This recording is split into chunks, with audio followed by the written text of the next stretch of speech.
much, oh, excess love.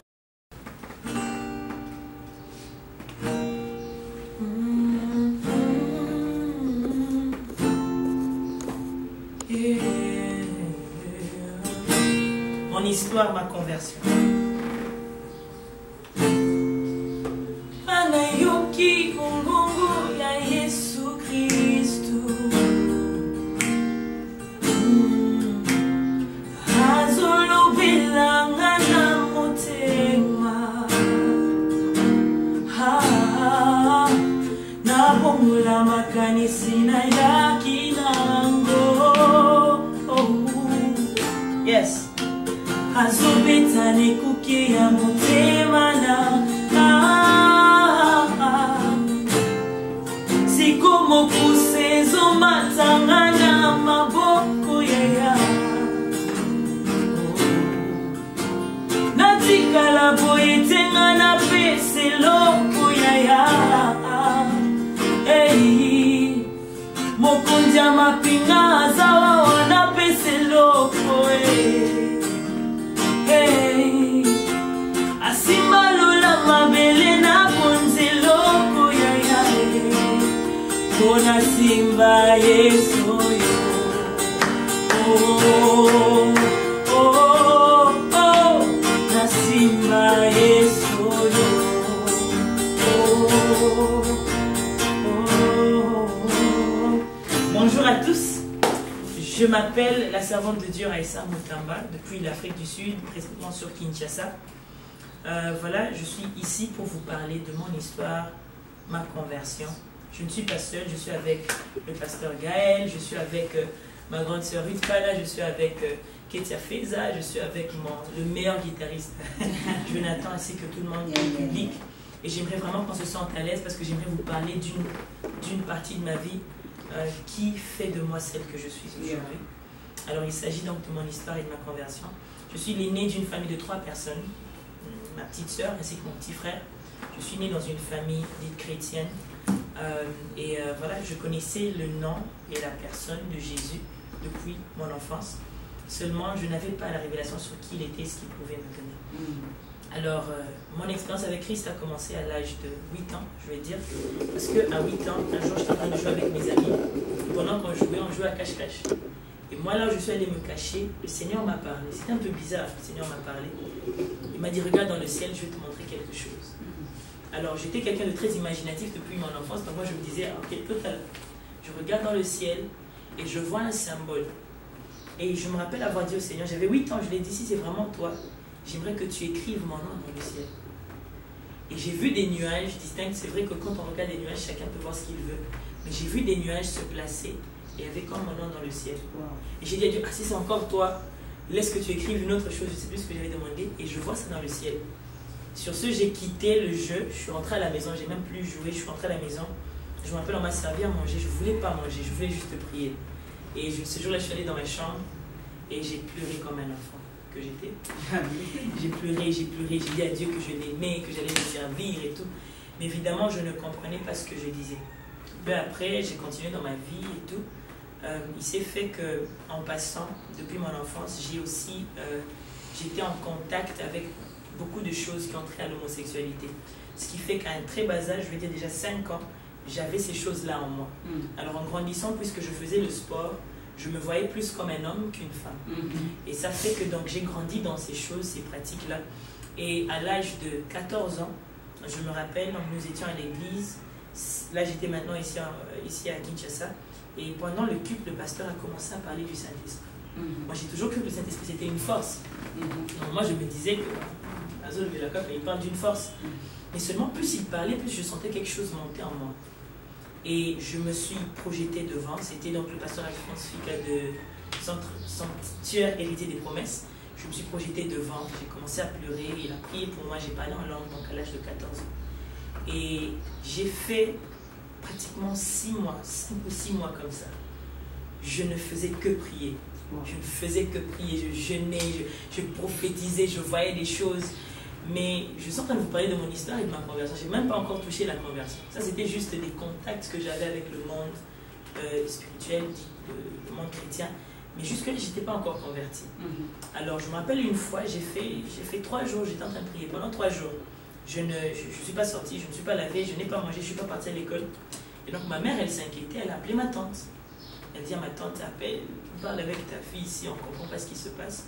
Et ma tante, quand elle prend le téléphone, elle me dit, peut-être que Dieu t'appelle comme ça, mais c'est pour que tu le serves à l'âge de 25 ans. Wow. Et moi, j'ai très mal compris le message. Moi, je me suis dit, ça veut dire que je peux rentrer dans le monde.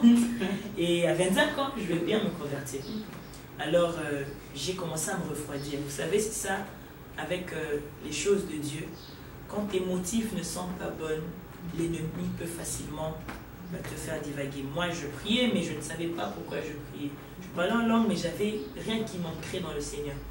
Alors là, comme on dit, hein, quand vous chassez le démon, si la place n'est pas occupée, il revient avec ses démons plus forts. Il y avait vraiment 8 démons en moi. Je suis rentrée dans beaucoup de choses, la drogue, fumer, boire, les boîtes de nuit, la vie ancienne. Il y avait beaucoup de choses que je faisais. Je touchais aussi un peu à la musique, donc j'écrivais des chansons. À l'époque, vu qu'il n'y avait pas beaucoup de filles qui rappaient, j'étais donc très connue dans mon milieu. Et moi, j'aimais ça, j'aimais toutes ces choses-là. Et un jour, je suis tombée malade. J'ai encore promis au Seigneur, si tu me guéris, je te donne ma vie. Cette fois-ci, vraiment, je suis sérieux. Si tu me guéris, je te donne ma vie. Et dans le ward, je ne sais pas comment on dit ça en français, donc là où nous étions à l'hôpital, tout le monde était mort. C'était en décembre 2010, 2011, je pense. Tout le monde était mort. Tous les malades étaient morts. Wow. Il ne restait plus que moi et mon petit frère qui étions malades. Et j'ai dit à Dieu, en tout cas, là, si tu me guéris, je te donne ma vie. Et il m'a guéri, je n'ai pas donné ma vie. J'ai continué dans ce que je faisais. Je tiens à souligner que pendant tout ce temps, je partais à l'église. Et tu vas partir à l'église, ne fais pas de toi un chrétien. C'est comme si tu passes 20 ans dans un garage, tu ne deviens pas une voiture. De cette même manière, je partais à l'église, mais je n'avais pas encore donné ma vie à Jésus. Alors un jour, vu que les finances étaient devenues très compliquées, je me suis rendu compte que vraiment tout ce que j'avais dans le passé n'équivalait rien comparé à ce que Dieu pouvait me donner. Donc j'ai commencé à le chercher. Personnellement d'abord, il m'a dirigé vers un groupe de prière qui à l'époque était un groupe de prière, maintenant c'est mon église, la Méprec. Je salue dans mon père spirituel et mon pasteur, le prophète Patrick Kissimba. Et donc là-bas, quand je suis partie, ce jour-là c'était un peu compliqué. J'étais allée parce que j'avais l'habitude de brancher les gens. Vous savez ce qu'on dit brancher les gens? C'est-à-dire que ton cousin avec ton ami, tu les branches ensemble. Donc moi, tout en cherchant le Seigneur, je voulais brancher mon frère avec une autre fille. Et donc le lieu de rencard, c'était à la prière. Et donc c'était à La Vertueuse, c'était le 25 mars 2012. Je venais de l'église, c'était un dimanche, je venais de l'église à 18h, je me suis rendue au lieu. Je suis donc arrivée avant mon cousin et avant la personne que je voulais brancher. Et quand j'arrive, déjà en bas, je vois quelqu'un que je voyais trop dans les boîtes de nuit. Moi, je pensais qu'il avait voyagé. Je le vois, je vois des jeunes bien habillés, là, tout le monde en train de monter. Oh, je dis, qu'est-ce qui se passe ici? Et je monte, et quand j'entre, c'est comme si la boîte de nuit était devenue une église. En fait, beaucoup des gens que moi je connaissais dans le monde, ils étaient là, ils étaient à genoux, ils priaient, parlaient en langue. Je dis, ça c'est la blague, ça. Qu'est-ce qui se passe ici? Et je vois un autre frère à moi qui dans le monde était aussi homosexuel. Il était en train de modérer. Oh, et il modérait avec puissance. Je me suis dit, soit je rêve, soit ces choses-ci sont sérieuses. Alors j'entre, je me place là où j'étais. Et puisque j'aimais quand même Dieu, c'est pas que je n'aimais pas Dieu, c'est juste que je ne l'avais pas encore donné ma vie. Et là, je sais que je parle à quelqu'un qui aime Dieu. Mais tu sais aussi qu'en ce moment-ci, c'est toujours toi qui es au volant. Mais la vie n'est ni une automatique ni une manuelle. La vie doit être dirigée par Dieu. Tu ne sauras pas la diriger seul. Alors, j'ai commencé à prier, j'ai commencé à suivre les rythmes, j'aimais l'ambiance de la jeunesse. Jusque-là, je n'avais pas compris ce qui allait m'arriver. Le rencard, la fille est venue, elle arrive, elle se pose à côté de moi. À un moment donné, mon cousin m'appelle en bas. Il me dit, tu peux venir me prendre et tout. Je descends, il était en culotte, là, une culotte blanche, polo, rose, basket. Et il me dit, non, je dois rentrer à la maison. Je dis, pourquoi? Il dit, non, les gens ne sont pas... Les gens sont habillés, moi je suis habillée comme ça, ne sachant pas que lui aussi allait se convertir ce jour-là. Wow. Et tu vois, c'est ça le truc, c'est que tu te convertis, peu importe la tenue. Peu importe la tenue. Alors j'ai dit, non, monte, elle est venue de loin et tout, monte. Et donc il monte, lui il s'est placé derrière. À l'époque, il était catholique. Et il s'est placé derrière, moi j'étais devant avec elle. Et le pasteur, il est monté, il a commencé à prêcher. Je ne sais plus ce qu'il disait. Je sais juste qu'il parlait du lieu saint, lieu saint, saint des saints. Je ne sais plus ce qu'il disait. Tout ce que je sais, c'est que tout au long de cette prédication, je prenais des décisions. Je décidais d'abandonner le péché. Je décidais d'abandonner l'alcool. J'ai décidé de... tout pendant la prédication. Et à la fin, pour ceux qui étaient là, ils vont se rappeler. À la fin, quand le pasteur a dit, qui veut donner, avant même qu'il dise sa vie à Jésus, moi j'étais déjà devant. Wow. J'ai couru comme un enfant. Wow. Et j'étais à genoux, j'avais honte de personne. Tu vois, il y avait les gens qu'on connaissait dans le monde. Tu vois, quand même, il faut un peu garder le charisme, mais j'avais plus de charisme. Wow. Et c'est l'une des choses qui démarquent la conversion. C'est quand tu perds ton ego devant Dieu. Quand tu mets de côté, voilà, tout. Ta réputation, ta renommée, le toi, tu mets de côté pour Dieu. Et j'étais là, les autres sont venus. On a prié, j'ai pleuré, j'ai crié, I was gone. Mon cousin s'est converti le même jour aussi. La fille s'est convertie peu après. Et après le culte, vu que j'avais quand même, j'entretenais des relations amoureuses, des relations, pas une, des relations. Il me fallait mettre fin à ces relations-là. La plupart étaient homosexuels. Donc j'ai commencé à faire des appels. Et les gens, ils se moquaient de moi. Toi, Raïssa. À l'époque, on m'appelait Raïssa Velasquez. On disait, Velasquez, n'importe quoi.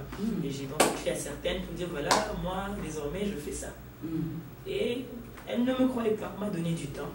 Et jusqu'aujourd'hui, je ne suis pas rentrée. Alors, étant rentrée à la maison, j'ai raconté ça. Vous voyez, l'autre puissance de la conversion, c'est que tu n'as plus peur, tu ne caches plus. Tu ne peux pas voir Jésus en pyjama comme Nicodème.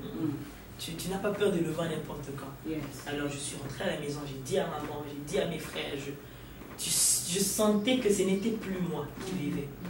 Et peu après, j'ai quitté le lit, j'ai commencé à dormir par terre, je cherchais la face de Dieu. Je me rappelle, les cultes pouvaient commencer à 17h, moi j'arrivais à 13h. Et là, je priais, je chantais, j'essuyais. Donc, je ne voyais que Jésus. Alors, puisqu'on parle de l'histoire et de la conversion, il est important de souligner aussi que certaines choses sont vraiment des processus. Okay? C'est pourquoi Jean ne dit pas « il faut qu'il apparaisse pour que je disparaisse ». Non, parce que l'apparition et la disparition, ce sont des choses instantanées. Il dit « il faut qu'il croisse et que je diminue ». Ce qui veut dire que dans la conversion, il y a la croissance. Vous voyez, il y a des gens qui prennent l'appel au salut, c'est-à-dire « oui, je donnerai ma vie à Jésus » et puis ils s'arrêtent là. Mais la conversion se démarque par la croissance du chrétien. C'est-à-dire, au début, tu étais un chrétien colérique. Après 2-3 mois, on sent que tu deviens doux, selon que la Bible dit que votre douceur soit connue de tous. Tu pardonnes, tu apprends à pardonner, avant même qu'on ne te demande pardon. Tu oublies, tu donnes. L'esprit de garder l'argent et fermer les lambeaux que ça te quitte. Tu commences à partager. Tu intercèdes pour les gens. Tu fais des choses sans qu'on cherche à te donner la gloire. Alors, je suis passée maintenant par ce processus-là. On appelle ça aussi le brisement. Il me fallait comprendre qu'il ne s'agissait plus de moi, mais de Jésus. Alors, le mois qui suivait, j'avais toujours un rêve, c'était celui de faire des émissions à la télé. Des émissions à titre musical. Moi, j'aimais beaucoup la musique, le hip-hop et tout. Et comme l'anglais, c'est ma première langue, puisque j'ai commencé à parler français en 2012. Donc, comme l'anglais, c'était ma première langue, je me disais que sur les chaînes congolaises, je vais bien trouver un travail et tout, et tout, et tout. Et c'est quand je me convertis, maman, qu'un des managers d'une chaîne de la place, je ne citerai pas le nom, appelle une de mes amies qui était au Canada. Il dit, tu peux revenir ici, vous allez commencer quelque chose. Et mon amie a pris l'avion. Et pendant qu'elle prenait l'avion, Dieu me disait, tu ne feras pas ça. Mais j'avais du mal à renoncer. J'étais encore là, hey, Nzambé, tout ce que je voulais, on te donne la voiture, on t'habille, on vous loge, et tu travailles, et tu passes à la télé, et tu fais ce que tu aimes. Alors, pendant que mon ami venait, je savais que je n'allais pas faire ça, mais je n'avais pas le courage. Et c'est ce qui arrive à beaucoup de gens aussi pendant la conversion. C'est que tu sais que ce n'est plus ta vie, mais tu ne veux pas choquer les amis. Mais une fois, Dieu m'a dit, si moi j'appelais ton ami, elle ne penserait pas à toi avant de venir. Elle ne pensera pas à toi avant de venir. C'est pourquoi toi, tu penses d'abord aux autres avant de venir. C'est toi qui vas les aider à la langue. Alors, elle est arrivée, nous sommes allés à Kingabwa, nous sommes allés à la chaîne. On a vu le PDG, il m'a beaucoup aimé, il m'a dit bon d'accord, comme ça vous venez dans la pièce, on va signer les contrats. Et j'entre dans la pièce, Dieu me dit, tu m'as donné ta vie, ne fais pas ça. Et j'ai pris le stylo. Et quand je voulais signer, mon cœur, je sentais que ce n'était pas ma vie. Et j'ai pris la décision ce jour-là, je me suis dit, si, comme on dit en lingala, ce qui n'a pas fait en d'autres termes, si je vais mourir dans la pauvreté, tant que je suis avec Dieu. Ça. Amen. Tu sais, j'aime ce que Moïse a fait dans le désert. Moïse n'a pas cherché à rentrer en Égypte. Pendant qu'il mangeait la manne et tout, les autres, ils voulaient rentrer. Moïse ne voulait pas. Un peu comme pour dire, je préfère rester dans le désert avec ta présence que dans l'abondance, mais avec ton absence. Alors j'ai décidé ce jour-là de ne pas signer le contrat. Mon amie, elle était déçue, parce qu'elle a quand même fait le Canada jusqu'ici. Et elle ne pouvait pas faire l'émission seule. Aujourd'hui, elle sert aussi le Seigneur, gloire à Dieu. Donc je suis rentrée à la maison, et ce jour-là, le Seigneur m'a réveillé la nuit, il a fait alliance avec moi. Il m'a dit certaines choses, il m'a promis certaines choses, dont je vois la réalisation déjà. Et c'est là qu'il me donne l'inspiration d'une chanson en français. Et moi, comme je vous dis, j'apprenais encore à parler le français, je ne parlais pas très bien français. C'est là que je fais ma première chanson pour eux. De là est parti tout le reste de mon ministère. Et c'est ce que vous voyez que je suis aujourd'hui. Gloire à Dieu.